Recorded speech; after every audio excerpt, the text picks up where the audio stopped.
Texas, 1944. The air was already hot by sunrise, that particular kind of heat that rose off the plains and clung to the skin like dust. A convoy of trucks rolled slowly through the open country near Wichita Falls, their engines humming beneath a sky so wide it made even fear seem small. Inside one of the canvas-covered trucks sat a dozen women, their khaki skirts stiff with dirt, their faces pale from weeks of travel. They were not Americans, not soldiers, not even volunteers. They were Hungarian comfort women, taken first by the Reich, then by the Allies, drifting through captivity like ghosts traded between empires. None of them spoke. The rattle of the wheels was loud enough to swallow thought. 23-year-old Ilona Fekete sat near the back, her hands folded tightly around a small bag that held everything she owned: a comb, a photograph, a letter she would never send. Her eyes followed the shifting lines of sunlight through the wooden slats. She had imagined that the end of the war would mean the end of pain. Instead, it had brought her to another kind of unknown. The American guards said little, their accents strange and slow, their faces unreadable behind sunglasses. When the trucks finally stopped, the silence felt like the pause between breaths before a scream. The doors swung open. A voice called out, low and calm, "Mom, you can step down careful now." It wasn't the bark of command she expected, not the rough laughter of men who saw prisoners as prey. It was ordinary, polite. She hesitated, then obeyed. The sunlight hit her like a slap, bright and thick with the smell of hay and horses. A man stood waiting, hat tipped back, sleeves rolled to his elbows. He wasn't a soldier. He looked like the kind of man painted on advertisements in another life. Boots dusty, eyes narrowed against the glare. "Welcome to Callahan Ranch," he said. "You'll be helping out here till further notice." Ilona blinked, uncomprehending. "Ranch?" The interpreter repeated the words in broken German. "You will work. Feed animals. Clean. You are safe." The last two words sounded foreign to her ears, like a phrase from a forgotten language. Around her, the other women climbed down slowly, shielding their eyes. There were no chains, no shouts, no dogs, only the creak of saddles and the hum of cicadas. The cowboy, Frank Callahan, handed her a tin cup filled with cold water. "Drink up," he said. "Plenty more." She took it, half expecting a trick, but the water was clean and clear, the first taste of something pure since the train that had carried her across Europe. She drank it all and handed the cup back without a word. Frank smiled faintly, then pointed toward the stables. "That's where you'll start. Horses need feeding. They don't care what language you speak, long as you mean it." Ilona followed the others toward the barn. The air was filled with the scent of leather and straw. Horses stamped softly in their stalls, curious eyes glinting in the dim light.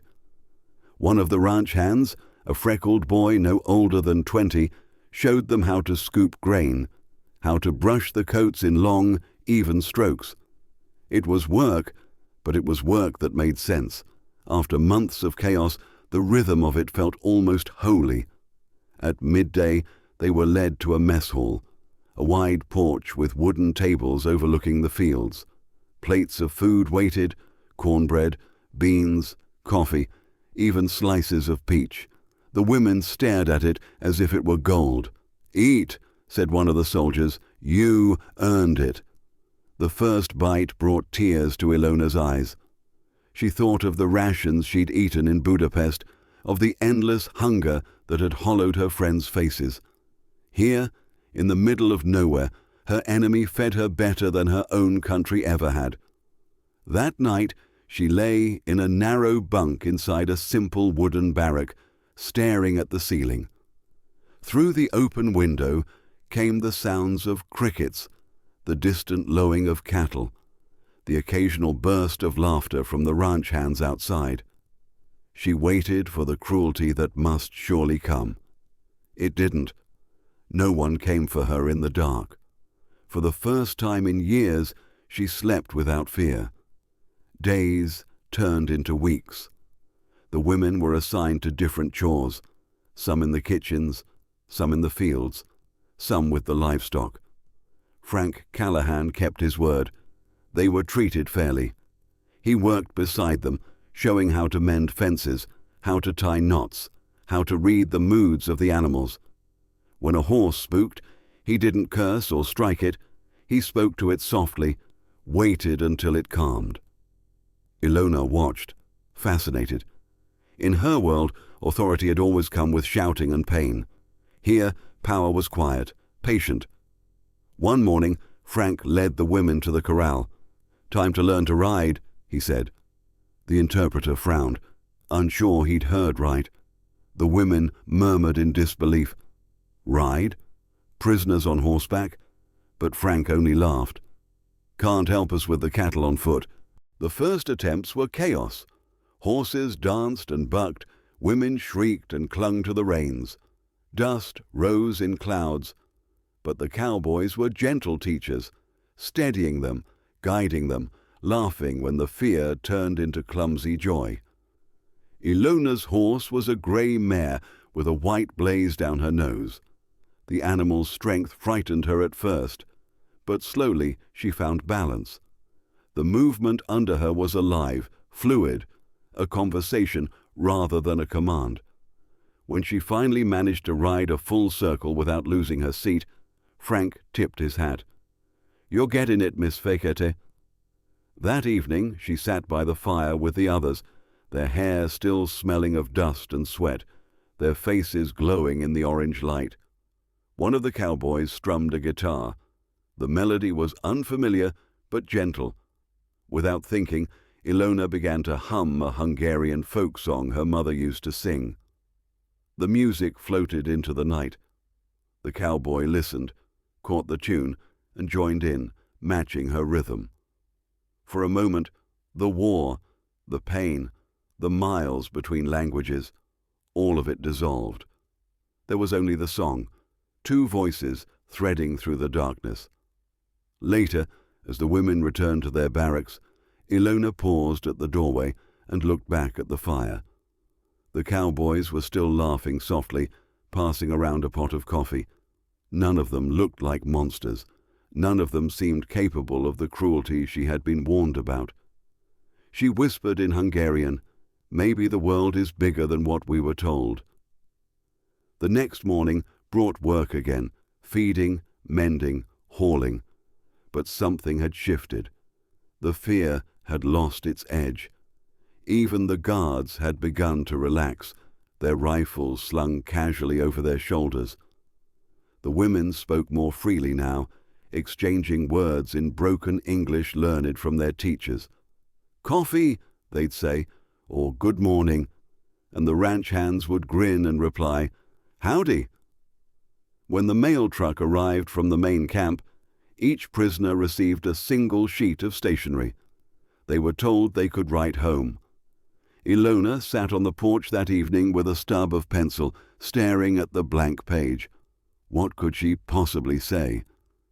Finally she wrote, "Dear Mother, I am alive. I am in America. It is not what they told us. The men wear hats bigger than plates. They give us food and let us ride horses. I do not understand it, but it is real." She folded the letter and handed it to the guard. Weeks later, when the reply came, her hands shook as she opened it. Her mother's words were full of disbelief. "My darling, are you sure?" "Do not trust them. Remember what they did to us." Ilona read the letter 3 times, then tucked it under her pillow. That night, as the stars stretched endlessly above the plains, she decided she would keep both truths, the fear that shaped her and the kindness that had begun to unmake it. By the end of the month, the Hungarian women had become a part of the ranch's daily rhythm. They rose with the sun, worked until their muscles ached, and found satisfaction in the ache. They were still prisoners, but the fences were made of trust, not barbed wire. Frank told them, "You run. You'll die thirsty before you find another soul. You stay. You'll eat and sleep easy." None of them ran. There was nowhere else to go but forward, into this strange new world that made them feel human again. The weeks bled into summer.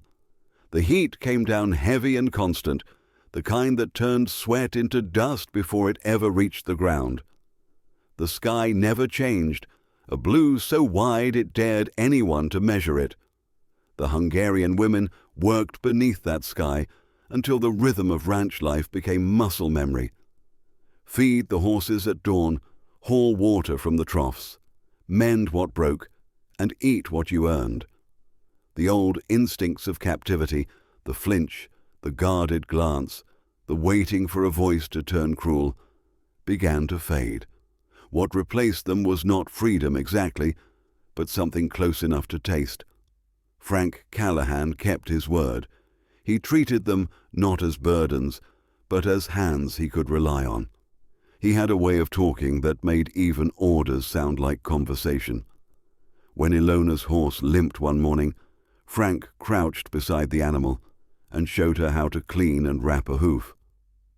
"You treat her right, she'll trust you again," he said. "That's true for most things." She didn't answer, but she understood. That night she wrote the sentence in her journal, not for memory, but for meaning. It was during one of those long afternoons that the first storm came roaring from the west. The sky darkened in minutes, and the air turned electric. The cattle grew restless, the horses tossed their heads. Frank shouted for help, and without hesitation, the women ran toward the corrals.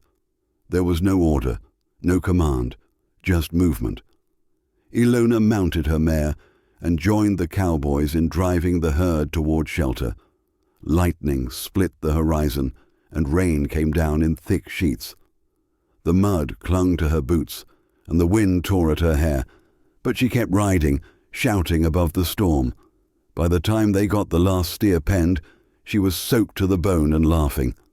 Frank rode up beside her, hat dripping, grinning through the rain.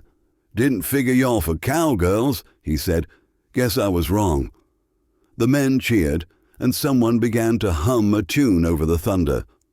That night, as they dried their clothes by the fire, one of the cowboys hung a small wooden sign over the bunkhouse door. It read, "The Hungarian Riders." The women laughed until tears mixed with the soot on their faces. It was the first time laughter hadn't felt like defiance. Letters continued to pass between Texas and a Europe dissolving into ruin. The news was always the same: cities gone, families scattered, nothing left to return to. Ilona's mother wrote, "The sky here is gray every day. Is yours still blue?" Ilona wanted to write that it was more than blue, that it stretched forever, but she didn't. The truth was too large to fit on paper. Instead she wrote, "Yes, it is." As weeks turned to months, the lines between captor and captive blurred. The guards stopped wearing sidearms. The cowboys began teaching the women English in the evenings, trading words like currency. "Horse," they'd say, pointing. "Law," the women answered, laughing. The air around the fire filled with accents, songs, and stories from two continents. One night, when a radio broadcast announced Allied advances in Europe, the women fell silent. Victory for the Americans meant the end of everything they had known.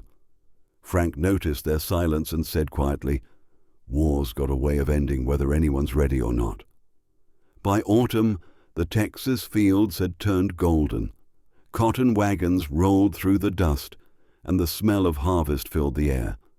The Hungarian women joined the ranchers in the fields, their hands raw from the work, their shoulders darkened by the sun. They were paid in small wages, enough to buy little luxuries from the camp store: soap, postcards, pieces of ribbon. It was absurd, Ilona thought to find beauty in captivity, but absurdity had become her new truth. On Sundays, Frank drove them to a small chapel built from whitewashed wood. There were no sermons about victory or vengeance, only hymns about endurance. The women sat quietly in the back pew, listening to voices rise and fall like wind through grass. Ilona didn't understand the words, but she understood the feeling. Humility, a kind of peace that didn't ask permission. Winter arrived with a sudden sharpness. Frost edged the windows of the bunkhouse, and the mornings began in breath clouds and stiff fingers. Frank's wife, Marjorie, started bringing blankets and extra bread. "You'll catch cold if you ain't careful," she said, pressing the bundles into their hands. The kindness startled the women more than the cold did. Marjorie spoke to them like neighbors, not prisoners. She even asked Ilona to help in her kitchen. Together they baked cornbread and, once, a batch of apple pies. Ilona watched the crusts rise in the oven and felt a strange warmth in her chest. She hadn't smelled apples baking since she was a girl. One evening after supper, Marjorie asked quietly, "You got folks back home?" Ilona nodded. "My mother, maybe." No one else. Marjorie hesitated, then said, "War takes more than it ever gives back." It wasn't pity, just truth, the kind of truth that built bridges without needing words. By February 1945, whispers began to circulate. Germany was collapsing. Armies were retreating. Rumors of surrender drifted across the plains like dust. Frank never spoke of it directly, but the tension in his shoulders told its own story. One afternoon, a messenger truck arrived.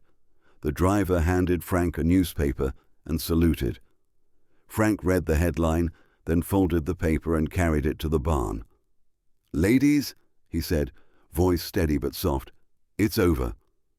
Germany's done." For a long moment, no one spoke. The word over didn't sound real. Then someone began to cry, softly, then another, until the barn was filled with quiet weeping. Ilona stood still, her hand resting on the flank of her horse. She felt the animal's steady breathing, warm and alive, and thought, "So this is what ending feels like." That night, Frank brought out coffee and sat with them by the fire. "You'll be going home soon," he said. The word home fell heavy. None of them knew what waited there. "You all did good work," he added. "You've earned every bit of rest that's coming." The following weeks were filled with preparation. The army sent officers to collect records and assign transport. The women packed their few belongings, scarves, journals, small keepsakes. Frank handed Ilona a package wrapped in brown paper. Inside was a pair of worn leather gloves. "Figured you might need 'em where you're going," he said. She tried to speak, but couldn't. When the trucks came, the entire ranch gathered to see them off. The women climbed aboard slowly, turning to look one last time at the barns, the open fields, the windmills spinning against the endless sky. Frank stood with his hat in hand. "Take care of yourselves," he called out, "and if you ever find your way back, there'll be work waiting." As the trucks rumbled down the dirt road, Ilona pressed her face against the slats and watched the horizon pull away. The ranch grew smaller, then vanished. She whispered, "This is America," and felt tears she hadn't known she'd been holding. When they reached the processing camp, they were just prisoners again. Numbers, names on lists, subjects of routine. But something inside them had changed. They carried with them a version of the enemy that was human, kind, and infinitely complex. When the ship that would take them home finally left Galveston, Ilona stood on deck, watching the coastline fade into haze. In her pocket were the gloves, folded neatly beside a small scrap of paper where she had written 3 words, "Freedom is trust." Months later, she stepped off the ship into a Europe she barely recognized. Cities were rubble, Streets were ash, and faces were strangers. But the memory of Texas, of sun and horses and laughter, remained untouchable. When she was asked what it was like, she said simply, "They put us in horses instead of in bed." Years later, she told that story to her children, and they would laugh, not because it was funny, but because it sounded impossible. Yet she knew the truth. Kindness could be the most shocking form of power. By the time spring returned to Europe, Ilona had crossed an ocean twice and outlived the version of herself who once believed mercy was a myth. The ship that brought her home carried hundreds of others, men and women from camps scattered across America, each with their own fragment of the same bewildering story. When they docked at Bremerhaven, the docks were silent except for the wind whistling through broken glass. The war had ended, but the ruins looked eternal. Smoke rose from the husks of cities. Streets that had once led to schools and bakeries were now paths through rubble. As Ilona stepped onto the pier, a British officer handed her a parcel with a Red Cross emblem.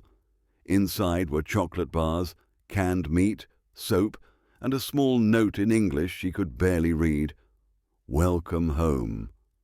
The irony wasn't lost on her. This homecoming had been prepared by the very enemy she had been told to fear. Around her, other women stood motionless, holding their parcels like relics. No one spoke. The cold cut through their thin coats. It was a strange sort of freedom, lonely, disorienting, almost unbearable. Her hometown of Debrecen was unrecognizable. Buildings she had once known were piles of charred and dusty remains. Her family's house had vanished entirely, reduced to blackened stone. A neighbor, grey and gaunt, told her that her mother had died during the winter of 1944, a fever no one could treat. Ilona thanked him quietly and walked away before he could offer sympathy. There was none left to give. But she had learned something in Texas, something she couldn't explain in her own language. When everything else had fallen apart, decency had remained possible. And that idea, absurd as it seemed, became her compass. She found work translating for Allied officers stationed in Budapest. Her English was clumsy, full of the rhythms and slang of the cowboys she had known. She said reckon instead of suppose, ain't instead of isn't, and the soldiers laughed, calling her Tex. She didn't mind. Each word carried a memory she refused to surrender. The occupation brought new hardships. Food was scarce, tempers shorter still. Many saw collaboration in any gesture of friendliness toward the Americans. Ilona ignored the whispers.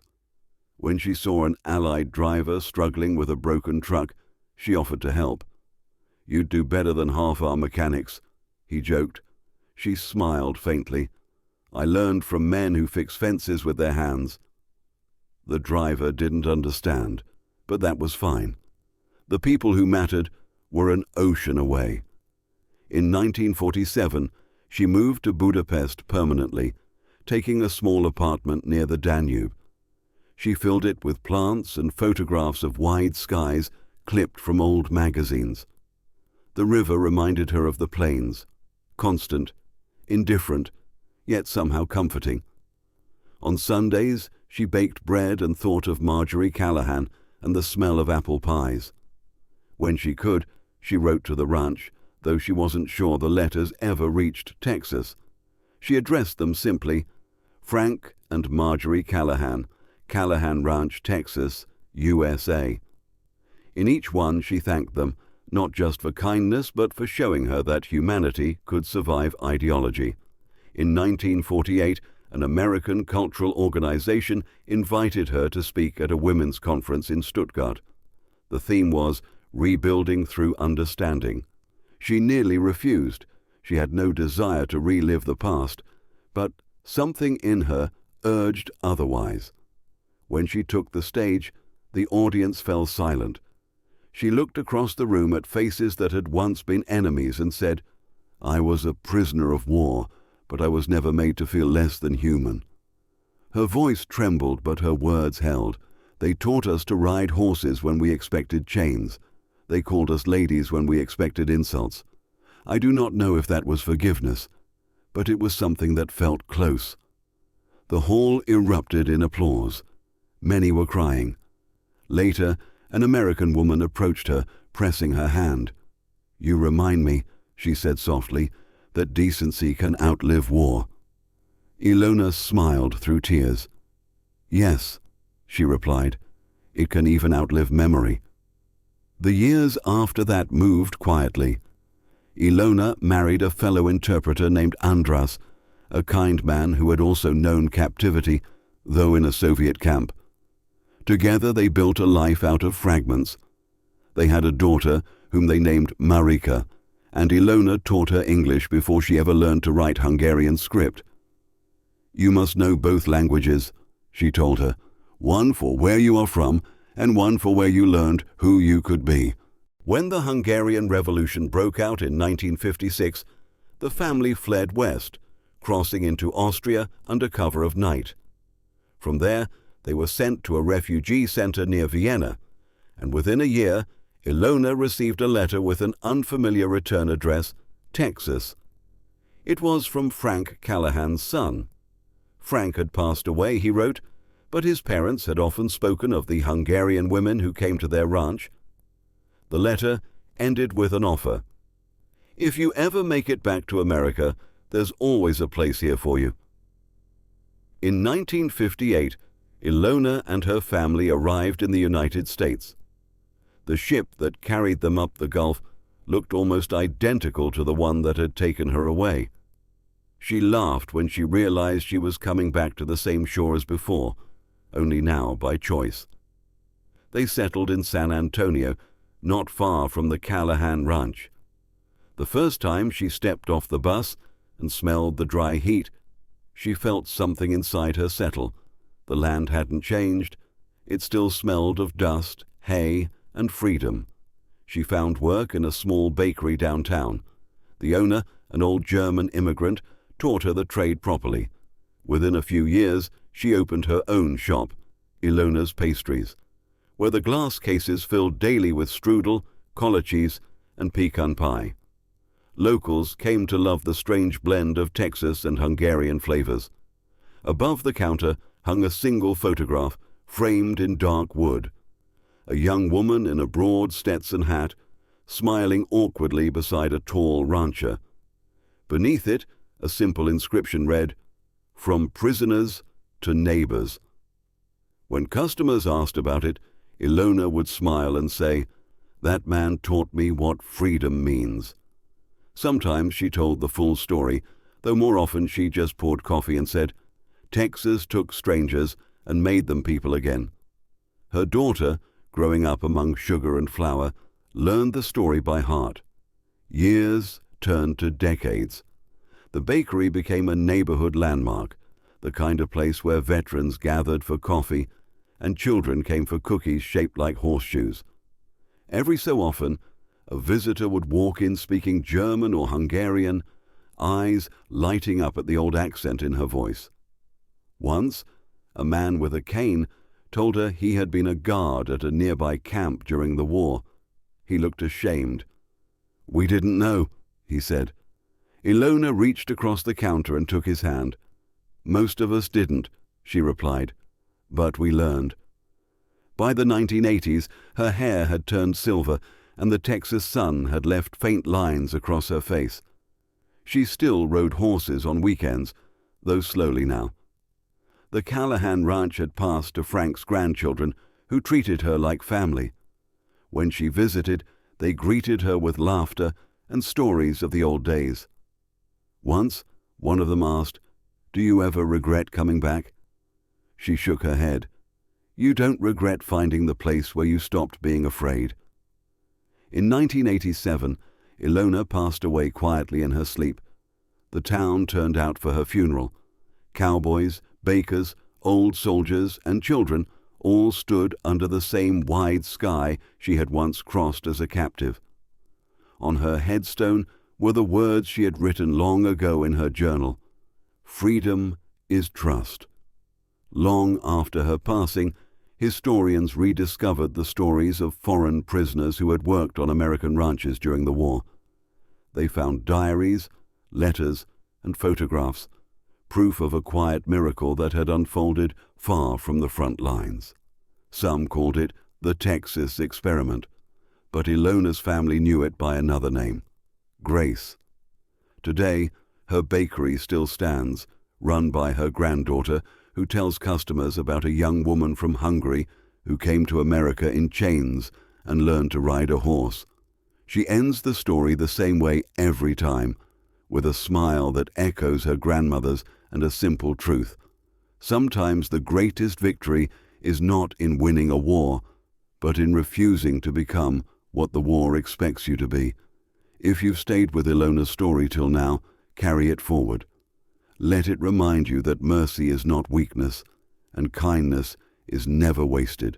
Share it, speak it, keep it alive, because somewhere, someone still believes enemies cannot become neighbors, and they need to know that they can.